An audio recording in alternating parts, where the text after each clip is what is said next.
The beauty of live. Welcome back to the Unacademy Roundtable Live. So, this is a conversation that we have with our alumni that have gone through one of our programs.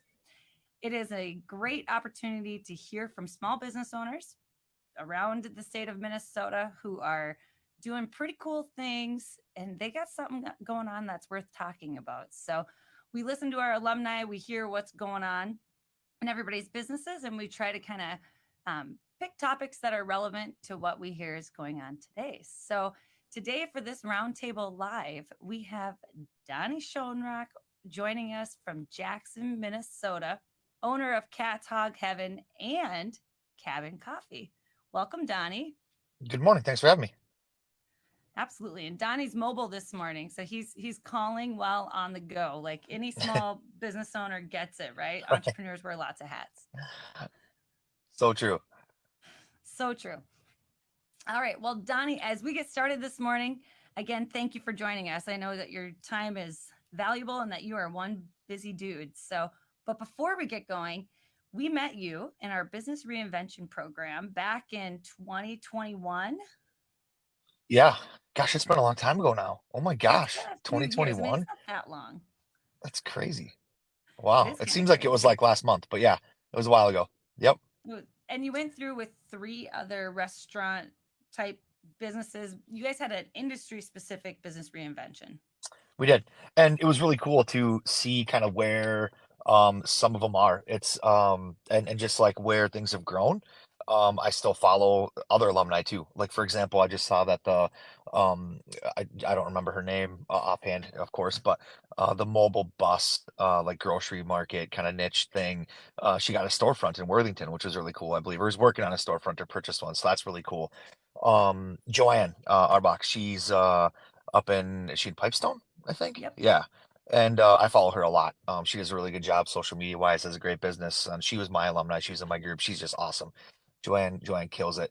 And then some other the owner of the other one, she sold her bar, I believe, to another couple and got out of the biz. And great for her. Ended it in a great way and handed the reins off to somebody else to keep going. And so it's just kind of cool to see like our alumni where they've went and what's happened and growth. It's cool. It was a really good group. I learned a ton.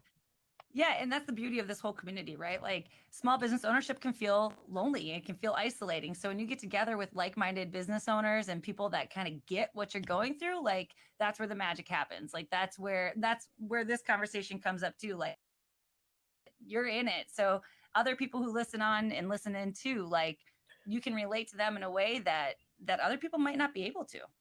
And there's always another way to do something. You know, it's never your way is never the right way or the best way. I mean, it's what way works for you, right? And so I think when you get into topics and discussions with other entrepreneurs like this, ooh, and I'm careful to use that word for myself, by the way. I feel like that's a very, very earned title. So, and I think most people that listen to this or don't know what I mean, it's saying like entrepreneur is like it's kind of like that trophy on the wall. Like you want to be one, but you don't. It's like okay, I don't know when I'll get there, but that's what I'm working towards. At least that's what it is for me. It's a title I feel that needs to be earned, and someday, I hope I can introduce myself as not owner of Cat's Hog Heaven or owner of Cabin Coffee, but when people say like, "What do you do?" I'm an entrepreneur. You know, I think that that's a really cool title to have. But like I said, I think it's hard earned. But back to what you're saying, it's second guessing, I think, in this world is really what you do because you don't have, not there isn't an entrepreneur on every corner, right? Or somebody that's starting a new business. So Yeah. having a group like this to be able to listen to, see what other people are doing, what struggles are they going through, how they do it is really neat to have. Yeah, absolutely. Okay, well, so I'll try not to use entrepreneur, but I mean, I feel like you've earned it. I feel like we're Well, we're thank you. we're there, but I will say small business owner. Does Perfect. that feel There we more go. comfortable? Yeah, that sounds great. Okay. Yeah. All right. Well, I would love to hear how did you become a small business owner? Let's hear the origin story, Donnie, before we get into this. Yeah, origin story. I'll make it quick. I moved to southern Minnesota. A lot of people probably hear Jackson and say, What? Where?" We're on the Iowa border, basically. We're about 7 miles from the border between Worthington and Fairmont. We are about 18 miles north of Okoboji, Iowa. Which usually when you say that, people are like, "Oh yeah, Okoboji, okay." It's a pretty large vacation destination for people in the Midwest. It's beautiful. We're very fortunate to have it, really in our back door. I moved here in 2015, I think, with intentions of living here for a year and moving. Mm. I grew up in central Minnesota, Alexandria, which is just the north of you Oh guys. yeah. That's my hometown. My whole family lives there still. Uh, Moved down here to be in law enforcement. I was with our local police department for a year, and then I got with our sheriff's department and did 10 years of law enforcement, and decided I wanted to own my own business, and was having a conversation at a local restaurant about starting a different kind of business with a friend of mine when the owner walked by. And at the time, it was just a small little lunch kind of spot, very popular. He walked by and he said, "Did you just say you wanted to buy this place?" And I'm like, "Well, no." And he's like, "Well, everything's for sale." And we started meeting on Sundays for a long time, probably 2 months. A lot of times we would meet, wouldn't even talk about the restaurant, just life and things like that. And bought it on a handshake one day. Obviously, like I've always tell people, the bank wanted more than that, but um, yeah, he stayed working for me for about 2 years. He was in his 50s, mid 50s, late 50s, and he was actually um he was a hog site manager, a site manager for a hog operation in Jackson, New Fashion Pork, which is really large. They're like a cornerstone in our community. And he worked for them, and he was a very efficient, and I think, to say what the owner, not a direct quote, but like he was one of the most efficient site managers that they had. He would, like, instead of using the dryer, he would dry clothes on the line outside. He didn't want to use the energy. It was just little things like that that he taught me in the business to be successful. So I've had it. I think I'm starting my seventh year now. Or in my seventh Congratulations. year. Thank you. And Hmm. after that, it was like, okay, what's next, right? I mean, I feel like it was going really well and I was excited, but as any small business owner or entrepreneur would say, it's kind of the chase, it's the growth to do something, and whatever drives that person. And for me, it was, I just wanted to grow. I wanted to grow something for my family and be able to employ a lot of people and build employable adults and keep that environment for people. It's really what drives me every day. It's exciting. And so we started looking at into a franchise called Cabin Coffee. It's based in Clear Lake, Iowa, in the Midwest, and they have 22. We're their 22nd location. Actually, we're growing with a few more stores. I think they'll be announcing pretty soon. And it's been an opportunity for me to go through a startup. Essentially, when I bought my restaurant, we grew it exponentially. It was only open 4 days a week. We're open longer. It was basically just lunches. They kind of just started dabbling in dinners, and now we've grown it to a large catering business and a lot of other things that we've kind of done with it. We actually this year got nominated by New Fashion Pork, and for a pretty cool, prestigious award, we got named the Pork Promoter of the Year in the state of Minnesota by the Minnesota Pork Board, which was I saw that. a huge, huge deal for us in the pork industry. So that was really, really cool. So yeah, we and Cabin Coffee opened in September of 2022, and like I said, gave me the opportunity to really go through all the startup woes and the ups, the really, really highs, and the really, really lows. And it's been it's been a wild ride. But yeah, it's been a really big learning process for me to, aspirations to hopefully maybe grow Cat's Hog Oven into another store location, and we'll see. But That's awesome. thanks. And all of those lows,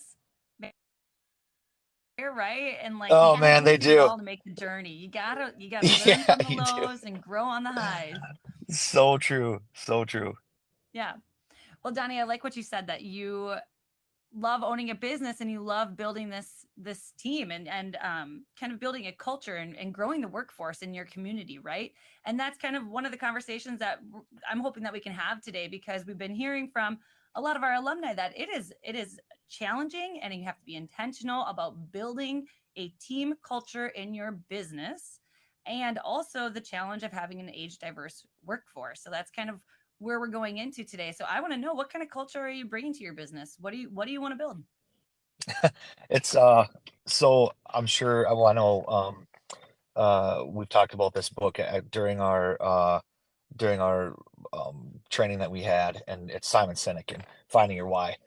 And I think your why can definitely change and evolve. It should change and evolve and be different. And I'll kind of go back to what our CEO, and founder of Cabin Coffee said at a franchise meeting last week, which I think he said it really well. He doesn't, when people ask him, what do you do? He doesn't want to say, I'm the founder of Cabin Coffee or I own Cabin Coffees. When people ask him what he does, he says, I encourage others. That's his why. He encourages people. And that was really, I've heard him say it before. He said it again, and it's really kind of sunk in for me. And I don't, my why I tell people is to kind of build employable adults. And as I go along, I really am trying to hone in on really what is that why and dig into it deeper. And it's kind of an everyday search, right? But I guess what I really want to do, and I have two daughters. One that is deeply, deeply embedded in my business. One that's kind of just getting her feet wet. She just turned 16. Mhm. And, my hope and aspirations for them is to just, find out what they're good at and become great at it. And if that means being involved in our family business forever, awesome. If it means being a psychologist, great. Whatever you want to do. But I want them to learn their basic skills with me. How do you, and that's what I try to build around and encourage when I say I want to build employable adults in the business that I own is I really try to go to the fundamentals with the high school kids that I employ. And we employ mostly high school kids. I think right now I've got 20, I'm going to say this, I might be wrong. I should know this offhand, 24, 20, Okay. 26 high school kids. And mostly high school kids. Enough that when you have prom, you have to close your business. So Absolutely. I saw that. yeah, yeah. And I'm proud to do that. That's super proud. But my goal is to take our youth and that work at my businesses and teach them fundamental basics on how to be on time, how do you dress, how do you talk, you know, should you be on your phone, should you not, how do you communicate with your employer, how do you conduct yourself, and then really start to get into the deeper things of how to communicate with a customer, how to build quick customer relations, because they're going to need those things whether they're the CEO of a Fortune 500 company or they work for in a business like mine for the rest of their lives. Those are those fundamental skills that they need that I feel like we aren't hitting in our high schools. We just started a program here, and I can get into that later. We push for really hard, and it started this year where now we have work release, essentially work release. I say it because that's law Yeah. enforcement background, but where now our kids get out of school for an hour to 2 hours where they get to go work in their job, and then they have to go back. They have to build resumes. They have to give reports back on their job, what they did, and whatever. And we started pushing that about 2 years ago. The school got behind it last year, and they got it funded this year, and it's worked out really well. Okay, so when you talk about that, you want these young people in and you're helping them learn the fundamentals. So we had our Love Your Work retreat last fall, and this topic came up because we know that like there's a shortage in the workplace, right? You have to get a little bit creative about who you're hiring, how you're building these teams to fill those open positions that you have.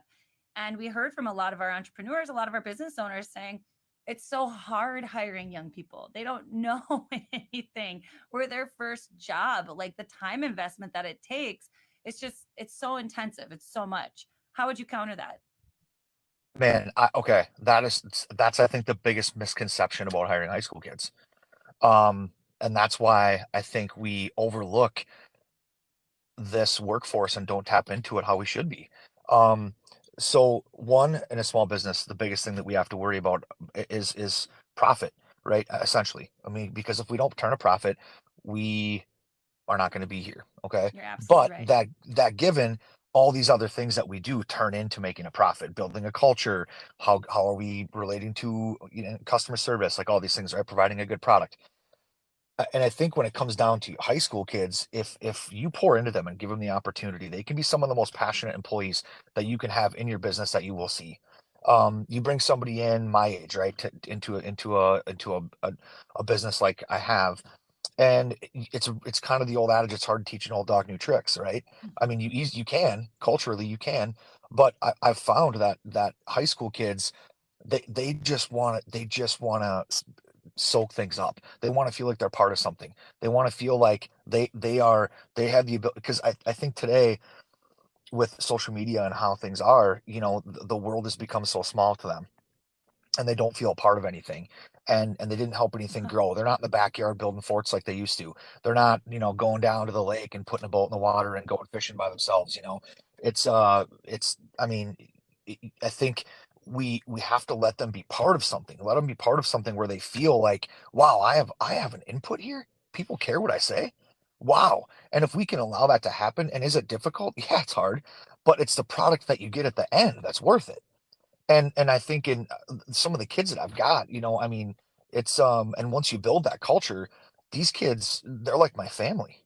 I was at a dance show last weekend, and I had 4 or 5 girls that I saw that used to work for me come up. I mean, give me a hug. We have lunch dates scheduled coming up here. I mean, they're like my kids, and I that's really the mentality I think that as employers we need to have, is that you're taking care of somebody else's child and helping them grow into something bigger and better, and you're teaching them something. It's not a burden; it's a gift, Oh, you know. And I Donnie. think that, I mean, but really, I mean, it's a really important thing for us to.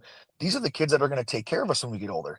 Yeah. If we don't give them an opportunity now and pour into them now, you know, my dad used to have this saying, and I never really got it until like a few years ago, but he would say, "Yep, I buy you guys books and you eat the covers off. All I do is buy you guys books and eat the covers off." And I was like, I was like, okay, I finally got it one day, right? And but I think every generation probably looks at younger generations like that. Like, I don't know how this generation's going to survive, you know? Yeah. Um, but each generation that comes up is doing things bigger and better than the one before them. And so I think, like, what's this generation going to do? Hopefully they wipe away our debt. Hopefully they make this, you know, our planet cleaner and more efficient, and find a cure for cancer and all these other things, right? Well, it starts when they're 16, 17, 18, teaching them entry level things. What are their passions? And do people want to give them a chance? You know, you're encouraging drive. You're encouraging them to want to do better. You're encouraging them to want to show up every day. Um, you know, and I think, like, building a culture like that, if every place didn't just use high school kids as a place to fill a gap and looked at it more as like an opportunity to grow somebody into something to hand off to the next job and the next stage of their life to make it even better. Like, here, I did what I could. It's time for them to move on. It's like parents when we get them ready for the real world, right? Well, it takes a village. It takes a village to raise these kids, and all of us Yep. should take that on ourselves, you know, to take them under our wings and look at it not as like, oh man, it's so hard to hire a high school kid, and flip that thought process to, hey, it's my duty to hire these high school kids and do my best to pour into them, and not give up on them on the first time they're late for work. You use that as a teaching opportunity. Hey, you're late for work. Here's how we deal with that, okay? And some of my kids have been late to work 4 or 5 times, or showing up with an inappropriate shirt on, or, you know, done something that's like, whoa, you can't wear that, and say that while you're here. It's not, you don't escort them off the property. You use it as a teaching moment. Yeah. And Well, I think that's where like the culture of your encouragement and like you said, everybody wants to belong. Everybody wants to be feel appreciated, and everybody wants to give input. So I think that your ability to recognize these young people's input and value what they have to say and what they're doing for your business is huge. Of course, they're probably going to stick around too, right? oh man, I have, so the college kids are just starting to come back right now, right? And oops, are you still there? Yeah, I'm here. Okay, perfect. So the college kids are just starting to come back, and we get inundated with them when they come back for summer and want to keep working for us. I mean, it's like the biggest honor I could have is to have these kids, like, you know, want to come back and work for me all summer long. And we now's the time also where some of my, so we looked at other Yeah. positions, and I can honestly tell you, in 7 years of Cat's Hog Heaven, I've never advertised for a work position ever, not one time. I've never advertised on Facebook. I've never, I mean, our positions get filled by word of mouth, and Mhm. I'll get probably 1 to 2 text messages at least every week, every other week, of kids that are saying, "Hey, if you're hiring, I want a job." And what we'll do is we have a work meeting next week on Monday night, and that's the time when we get ready for summer, and we'll tell my kids, "Hey, I want you to handpick your some people that are going to fill your spot," and they know what we look for. You know, you don't have to be top in your class. You don't have to be. You know, I kind of think of the adage, "The world needs ditch diggers too," kind of, and that's by any means a derogatory statement. It's true. We need people to work at the front desk of the Super 8. We need people to work behind the counter of Super America. And it's a great job, and they can be proud of that job because you can influence somebody on their day. You can make them feel better. You can make their stay great. You can, you know, maybe you're the one that you get 30 seconds with them and you brighten their day when they leave. I mean, how important is that? That's incredibly important. You don't need to be the CEO of a company to have that impression on people. You can be the CEO of a company, be the biggest dirtbag in the world. And so I think with that adage, like, our kids are chasing these dreams, which they should, right? And like I said, I'm stealing this from. I would like to give him credit, but I don't remember his name. This is not my thought, but where I've said before, like, I want to teach these kids to find something you're good at it and become great at it. Kind of the adage of chase your passions is a bunch of crap. Don't chase your passion. If you become good at something, or you know that you're good at something, work at it, become great at it, and you'll find passion in that. And that might be managing a gas station, or managing a hotel, or working on a road construction crew. It doesn't have to be, we want our kids to go to a 4-year school and become, make $250,000 a year, and that's great. But what I want to find is kids that just want to be happy and do good at whatever they're doing, whatever that is. Well, there's incredible value to that because, like you said, if you can be good, if you can be great, if you can be happy at what you're doing, you're going to bring that with you wherever you go, into whatever career that you walk into. Oh man, it's so true. And like you, so my kids that come in, obviously one of the things too that we help them work through is that exactly what you're talking about, right? So one of the things that usually when they come to work, I'll always talk to them. I'll be like, how you doing today? How's everything going? I employ mostly females, a few males, but mostly females in my business. Why? Well, because they're the first ones at that age to want to come in and do a job like this, work in a kitchen, be a server. Most of my high school boys, it's not cool, right? We've got a couple of them that do a really good job, and we they make a lot of money. But that's not what it's about a lot of times for teenage kids, right? I think we as adults, we kind of corrupt them into that thought process where you have to make the most money, you have to make more than your Right. neighbor, right? They just want to have fun at work. They just want to feel like they're part of something a lot of times. They want to feel like they're part of a group, like I said, like they have a say, and that they're part of something bigger and that they can help it grow. And I think when we look at it from the perspective of like money, um it makes it a little more difficult for them to process it. It convolutes it for them. If you just come in, and most of my kids, I'll say, hey, here's what you're going to make an hour. They never question it. They don't ask about it. They aren't coming to me asking for raises. They get them because they deserve them, but they're not the ones asking about it. That gets into that older generation where, yeah, you need money to live, and I understand that. But back to my point, I ask them all the time. I'll say, well, how's everything going? And you get a lot of things of like, well, my boyfriend did this, or oh, my mom and dad, they're this, whatever. And Well, we and it become an doesn't matter opportunity. what age, because everybody's going to have drama going on behind the scenes, right? Like, Exactly, this exactly. is just And what's 100%. And so I think what we try to do is give them that opportunity to understand, like, how do you process that in the workplace, yes, right? So that's what a I mean, huge tool. working, I mean, because to me, you hear, I mean, what's the biggest killer in any workplace that you have? And it's the inability of two employees to communicate through an issue, right? Yeah. And that's where you get that workplace. I hate that word. It just workplace drama, right? And that really is. So when we can try to teach them how to work through, like your typical everyday, um, like I said, I hate to use that word, but like drama in the workplace, it gives them those skills to like just problem solve and work through, like, okay, I have an issue with somebody and I don't want to work with, I don't want to work with Jenny. I hate her. Like, no, you're gonna work with her and we're gonna work through it. Why don't you want to work with her? What's wrong? Well, she talked bad about me 3 weeks ago. Okay, have we talked to her about it? You know, okay, why don't I help you? We'll talk about it together. All right, we'll sit down, we'll talk about it. Or, and just kind of problem solving through that type of thing is another one of those little skills that we can give them when they're this age, that they can take to that next level and be just a more productive member at whatever job they go to.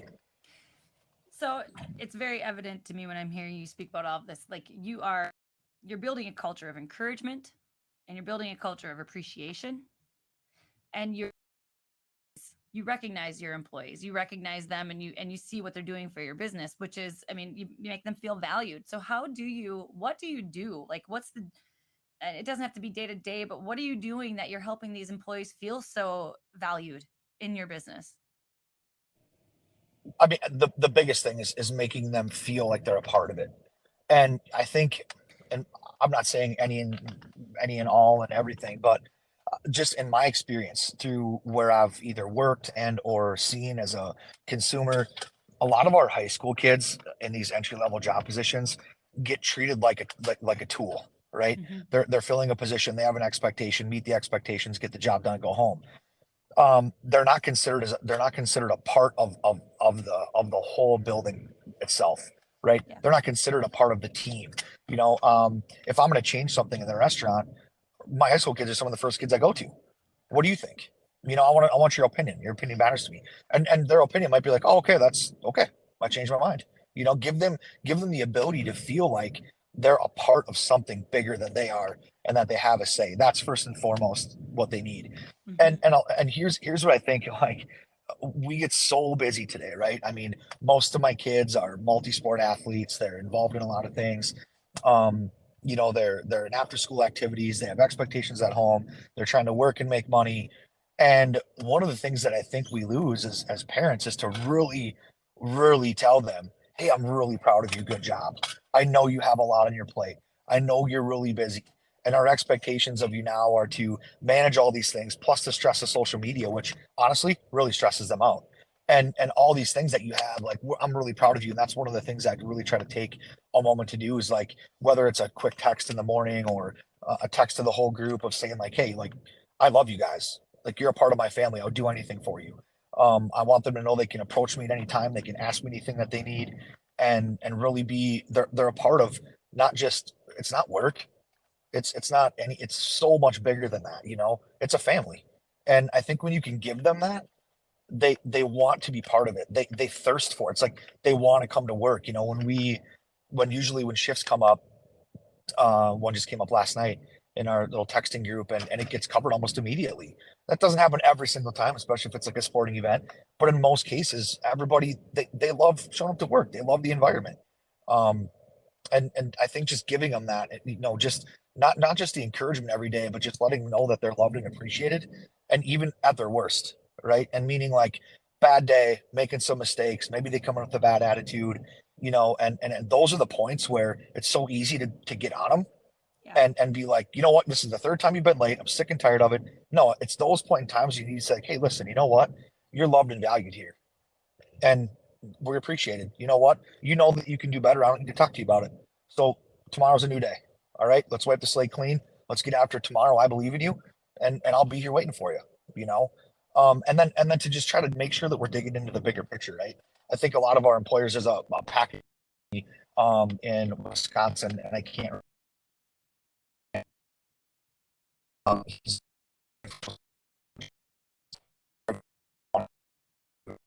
time in their workforce of like 2,500 people, where they focused on divorce and how they could getting divorced. They're running like two shifts, and they marriage and really focusing on asking the employees what they could do to make the work environment better so that there would be less stress on them at home. And they curbed the divorce rate by like 55%. And so I think, like, a Wow. lot of times digging deeper into our kids to find out, like, okay, hey, it's okay for them to have a bad day. We're so quick, as I think, as a culture, and I don't want to use this term as parents, but I mean, our kids get mad and it's like, well, what's your problem? Right away they can't be angry or they can't have a bad day. We can, because we're the ones that are stressed out. We're the ones that have the jobs, right? But the minute our kids are angry or having a bad day, it's like, well, you can't be that way. What's wrong? Instead of just saying, like, hey, I understand you're having a bad day. You have a lot on your plate. What's going on? Yeah. What can I do to help you? And if we open ourselves up as employers in that sense too, where they feel comfortable coming in and saying, I'm really stressed out. I've got finals this week. I'm having a really hard time. And my mom and I got, I'm still emotional from that. And I'm just struggling today. Okay, thanks for telling me. I'm gonna walk Yeah. beside you. We'll do this together. It's about seeing them where they're at. Sure. Exactly, 100%. That makes sense. So, okay, you kind of mentioned this, and this is one of my questions with you too: is how are you communicating with this diverse workforce? What's your main method of communication? And you kind of said text, but what is it? Is that Honestly, it's the big way our Snapchat group. It's the biggest way that this group communicates in both of my businesses. Snapchat? What about, like, how do you communicate your scheduling or open shifts? Oh, Do you okay, guys gotcha, have the gotcha. workplace? Okay, I thought you were like, how do we communicate? Yeah, Yeah. we've got groups like J-Town Baristas. We have that group on Snapchat. We have a Hawk Evan group on Snapchat. But yeah, just because that's what they do. They send funny pictures. It's just whatever. Yeah. But so for us, so we have an app called When I Work, and Yes. it's really really great for scheduling purposes. It's Awesome. We message inside of that. And then obviously we still revert back to texting is probably the biggest way for them to in a texting group to ask about covering shifts and stuff like that. We keep that pretty informal. I just let them like you guys work it out between yourselves. However you want to communicate. I kind of let them dictate that. As long as your shift gets covered, you message them through the One at Work app, whether you Snapchat them or you text the group, it's your responsibility to get it covered and make sure that it's somebody that can cover your shift because there's different job, abilities of my staff. Some are excel at cooking, some excel at serving. And so Yeah. they know that when they're going to ask somebody to fill their shift, who can, and it's just their job to get it done. And they do a really good job. We don't ever really have a situation where somebody's like, I'm not going to work. And I think I don't know, Grayson, probably 2.5 or 6 years out. Well, I can't say this to her because I make her work all the time. But my other kids, I don't think in 7 years I've like worked a shift twice in 7 years where it's like, no, you got scheduled to work, you have to work. We always figure out a way to make it work out. And when I hire my kids, um, I'll tell them in this communication, they kind of bring it up of like, okay, make sure you communicate with us if you got something coming up. If you have a track meet, like that's this season right now, right? Golf, track, stuff like that. Make sure you communicate it with us. Let us know. But here's what happens. Number one is school. Number two is your family. Number three is your friends.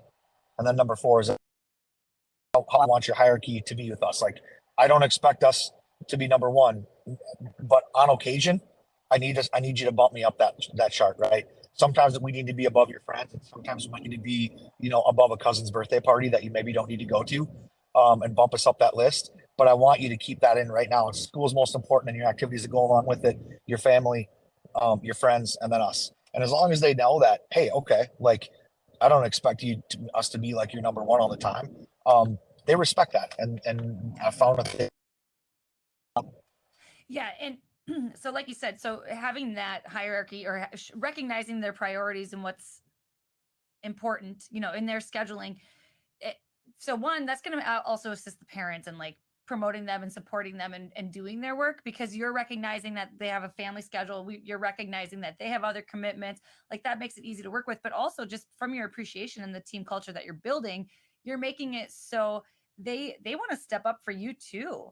So like you said, if they have something going on, they're going to try to fill that position, but also if they can, they will fill a position.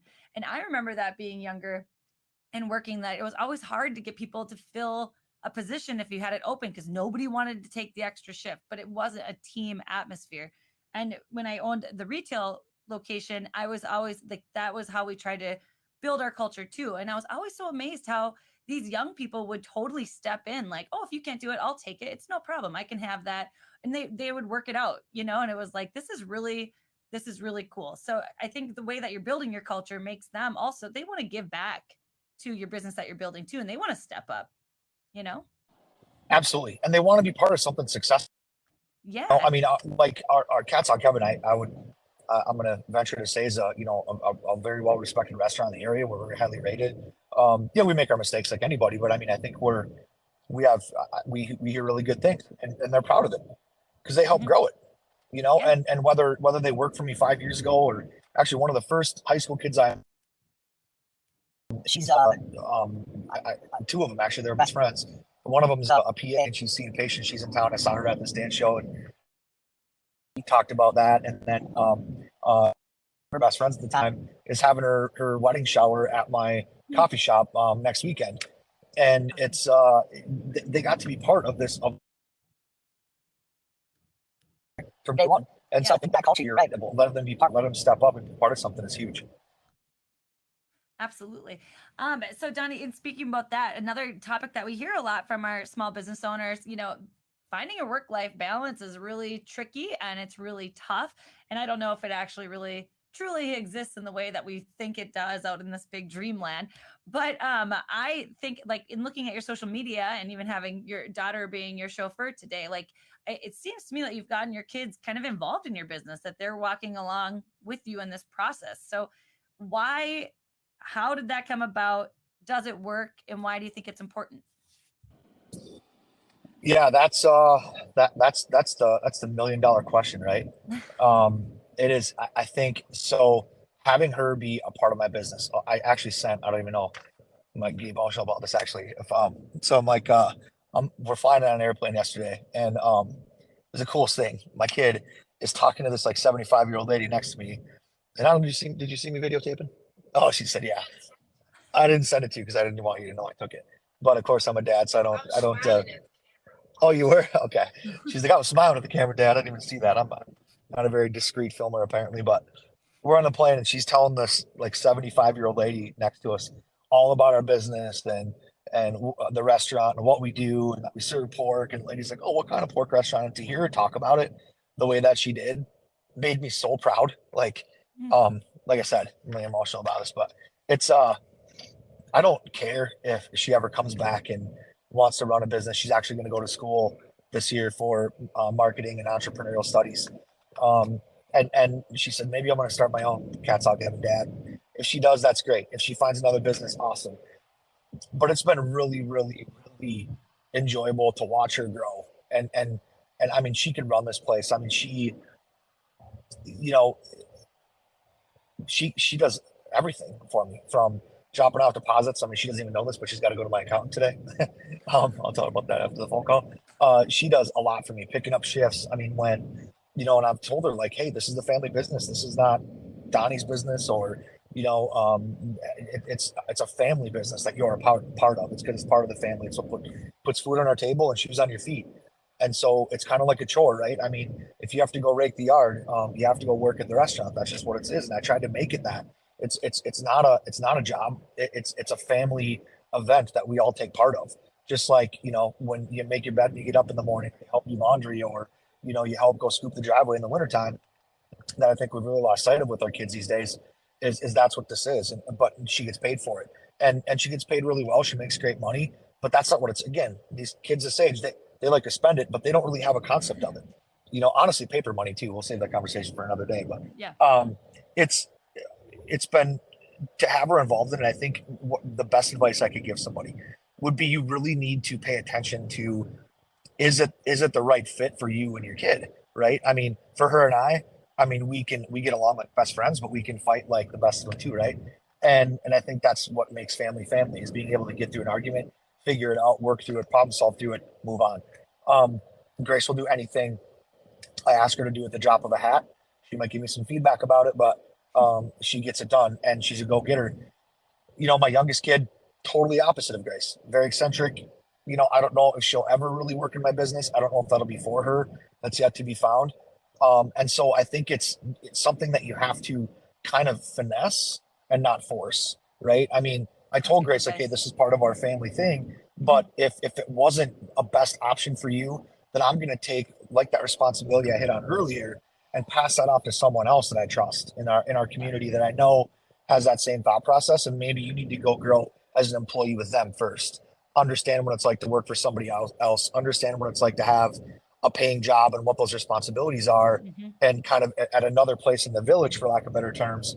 And then hopefully you'll circle back to me and be part of my business and part of our business and growing it. Um, I think it's when people force things, right? And that doesn't even, it can even be with your spouse. I think forcing a decision because it's something that I like, right? I mean, I might like my eggs a certain different way than you do. And so you shouldn't have to eat eggs the same way I eat them every time we eat them, right? You meet in the middle. You can't force it. And business is kind of that same thing. Just because it's my drive and it's my excitement and it's my job, it doesn't mean that I can force my spouse into it too, or my kids. Yeah. And I think that needs to be a decision that you make together. I'm a single dad. I do this on my own, but if with Grace, like if she didn't want this at all and she hated it, I wouldn't force her into it. It would do the opposite of the culture that I'm trying to build. So I think it's kind of making sure that you're not trying to fit a square peg in a round hole, Yeah. and working and being patient with your kids, letting them know that a position's open, that you love them, that you want them to be part of it, that it's there. They'll see the culture, and I think that my youngest is starting to see that. Where Hmm. like, because she asked me the other day, she's like, Dad, can I start working at Cats now? And I'm like, well, she just turned 16. I'm like, she should have been working for me a while ago, but we went through some things. I'm like, well, maybe we should have you make an application to Pizza Ranch first.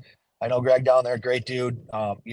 Great culture there. Would help her kind of learn the ropes first, and that's where I think we might start. Let her get in Yeah. there for 6 months, see how it goes, and then if she's still interested, incorporate her back into the family business. I think, other than trying to force it. Yeah. And that makes sense. Donnie, I have a few more questions that I can't wait to hear answers to, but I'm just curious, like what are your faced with, like you've always got so much going on. You're constantly moving, you're shaking, you're doing all the things. What are some of your biggest challenges right now? Probably the biggest challenge right now is trying to understand the economic drive that's going on in the country right now. Hmm. Um, you know, and I think every single retail person would probably say the same thing, from car dealerships to restaurants to really anything, no matter what you're selling. I don't really know. This has been the most odd consumer, yeah, consumer market I've ever seen. In the 7 years I've been doing this, and then even prior to that, even just in general consumption in my life, trying to figure out what's happening with our consumers right now and how they're consuming goods and products. That's probably the biggest challenge. How to get people in your door, and obviously that's a challenge that we always have, right? Yeah. But it's just, to me, it's very different now. People are spending money in different ways. It's in a small community. One of the things I think that we have is the perception of cost of a good here versus the cost of a good in Wilmer or Mankato or Minneapolis, right? I live in a population 3,400 town. And so if I'm going to sell somebody, say, a cup of coffee here, it's kind of that old thought process of, well, I should be able to go down to the corner cafe and get ham, 3 eggs, 2 pieces of toast, coffee, and a cinnamon roll for 350. But if I go to Minneapolis, it should be 25 bucks, Yeah. right? And when I'm buying the same goods and products from the same places, so thank you. Have a good day. My chauffeur, guys. Well, I'm sure she's so happy I put her on camera. Thanks, I love you. But I think that's probably my biggest current challenge right now. And then also, for my generation, or a person like me, to stay up on social media. Yeah. That's really a really big fight. How are people consuming it? What are the trends, and how do you keep up on that? That is really a really big challenge for me. So what I did 2 weeks ago, was had a little bit different approach. Is I reached out to one of my high school kids who's actually going to be leaving me for the summer. She's going to be going to college, Yep. and I said, "Hey, do you want to start a TikTok account for Cabin and take it over? I'll give you a key. Do whatever you want. Do some stuff in the community. Have fun. Be creative. Obviously, I want a final say in the content, but go have fun with it." And she was like, all about it. She's like, "Heck yeah!" And then my manager is going to be going to school for graphic design, and so I talked to him about the same thing. And so I've just kind of let that generation kind of take it over, because I think they're the people that are just driving their social media. Yeah. But again, I'd say those are my two biggest challenges right now: trying to learn how our culture right now is consuming goods. And That is, it's a huge challenge, and we're hearing it kind of across the board right now too. Okay, so with that, what are you most excited about right now? man, I'm most excited about summer. I mean, here's the thing: this was like our second snowiest, uh, and or third snowiest winter on record, I Yeah. believe. And man, it's a beautiful day today. It's going to be 80 here today. And I'll tell you, I'm so excited about Cabin Coffee. We have the frappes, and the products that we serve are fantastic. People are coming out of their houses. People are happier. They're Yes. smiling. And I think, like, as long as we can, I think it's easy today. Um, well, as long as you don't pick up the news, but unfortunately in social media, it's in front of us all the time. That we're definitely still not in an economic upturn, right? I mean, we've probably got some hard days ahead of us economically of where things are going to go, but that doesn't matter as long as people budget right and they do things right just to get out of your house and be happy. Maybe you can only enjoy one coffee this week. That's okay. As long as Yeah. I get to see your face, I don't care, or maybe instead of going out to eat, twice in one week, you come out once, but that's okay. As long Yeah. as we get to see you and you know that we're here and we'll be here. I'm really, really excited about this summer. I think this is going to be one of the best ones we've had. We Love were it. coming off of COVID. We're coming off of all those things over the last 3 years have just been a blur for everybody. And I think summer 2023 is going to be one for the record books. I think we're going to have beautiful weather. We deserve it. We've been through a lot as a country, as a world, essentially. But I mean, Yeah. man, I tell you, it's really nice to be staring out window today, well, driving obviously, but now in a different vehicle with a different chauffeur, by the way. And but I mean, staring at an 80-degree day and seeing people's faces, they're happy, they're smiling. I was at the gym this morning, everybody in there had a smile on their face. Yeah. That's what I'm looking forward to. I love I it. mean, I would love to tell you higher sales, or I would love to tell you different things, but none of that matters. I mean, as long as we can see people in our businesses that are smiling and we can make their day better and have just a little snippet of that, that's what I'm pumped about. Love it. All right, I got another question for you. What, knowing now what you know, what would you tell yourself 5 years in the past? What would you tell yourself? Do this. Good job doing this. What What do you wish you would have known, or what do you wish you would have done, or what do you think? Like, heck yeah, I'm so glad I did that 5 years ago. It got me here. Well, prioritize, prioritize things. It's very easy to get overwhelmed in this business. Yeah. And it's very easy to try to get like, you know, I think every small business owner or entrepreneur, the goal isn't to, and if you listen like, Tony Robbins or, Yeah. And Andy Frisella or anything, they'll say this every day, is that we don't get into small business to be operators. We become entrepreneurs to be owners, right? Because that's what gives you the freedom. You can't really work on your business when you're in your business. Mm-hmm. You'll be sweeping the floors and working on your business at the same time, right? Mm-hmm. Now, there's days you want to sweep the floors, but you can't. And if you don't prioritize, that's what you'll be doing. You'll be sweeping the floors every day. And that's not why we get into this, That's great. right? Advice. We get into this to build bigger things, to build a place where I can build employable adults, to look at how can my business like make people a little more joyous throughout their day. I mean, it's if you get into this to make money, you failed before you started. And that's the truth of it. I've got myself caught up in that so many times where it's like, oh man, I need to push myself. Yeah, yep, those things matter. But if you make that your core foundation, you fail before, don't even put a pen to paper. Don't take a loan out. Don't pursue this anymore, because that's complete BS. You need to have a bigger reason why you're getting into this, whatever the business may be, whether it be car dealership or a brand new idea that nobody else has had. You got to have a bigger foundation of why you're getting into this, and it's got to be. I'll say I'm very hesitant to say a passion, because it should be something that you find a passion in. Find something you're good at, become great at it, and you'll find a passion. You'll be passionate. And again, I stole that from a podcast I heard 2 weeks ago, and I wish I could give the guy credit because it's fantastic. But that's what I wish I would have told myself, because when I bought a restaurant, I'm going to be dead honest, it was not at the time about a culture thing. It was I wanted to make money. Mm-hmm. I had been a police officer for 10 years and making an hourly wage. I wanted to work for myself, and I saw dollar signs. And I'll tell you what, it was the first year, it was good, but it's not about the money. And if that's what you make it about. So, and I'll bring that back to prioritizing, where I said the first thing is prioritizing why you're doing this first, why you want to do it. And then all your things that come in to get you to that, prioritize those individually, making sure that you prioritize time with family, that you're not living there. You prioritize your staff. You prioritize issues one at a time, because it's very easy to get overwhelmed. Yeah. And once you become overwhelmed, this isn't fun. Yeah, it takes the fun out of it. You're right. Okay, so I want to know now too, what are you doing right now that your future self is going to be? Well, I'm hoping to, learning, right? I think like when sometimes when you get to the point of like your business owner, you're so quick to be like, well, I'm the decision maker and I'm going to teach other people to do this. You have to remember that you're the student every day.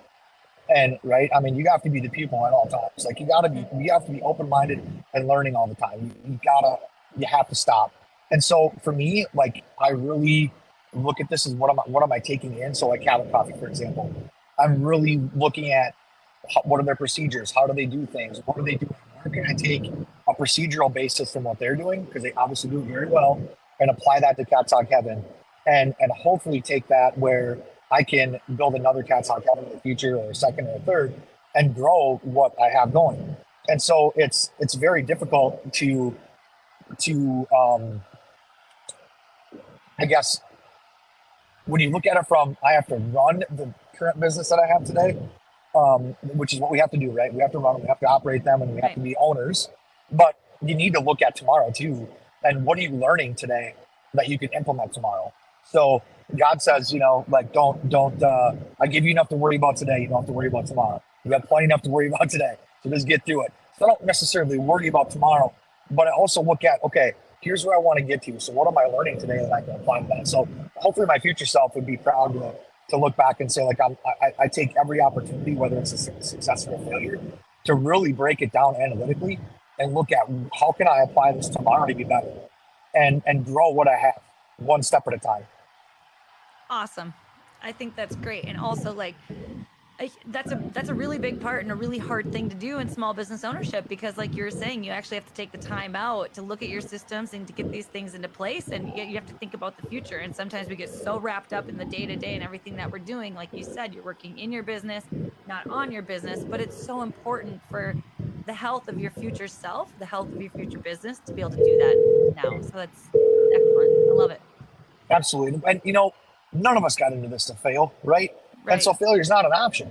And I don't think, even if you get into this and you have your business and your business doesn't make it, that's not a failure, because you learn so much, right? You learn so much of it, which isn't a failure. Learning's not failing. As long as you're learning something, you take something away from it, that's not a failure, because you're going to take it and apply it to something else. It's just maybe that didn't work out for you. But I don't think you can chalk that up I can take that and turn it around and say it's a success, because you took a risk and you put yourself out there that a lot of other people aren't doing. As entrepreneurs and whoever's listening to this today, small business owners, I think one of the biggest things we can take away from every morning when we wake up, we know that we're doing it. And I don't want to take away from all those other things, but we add in a retail environment, we bring something to the table that people undervalue. And that's the fact that I can have a day for 15, 20, or 30 seconds that can if we do it right, which we should be doing. And actually the CEO of the Shake Shack and the founder of it is a big proponent of that, of being able to basically take customer service and emulate it at each location. And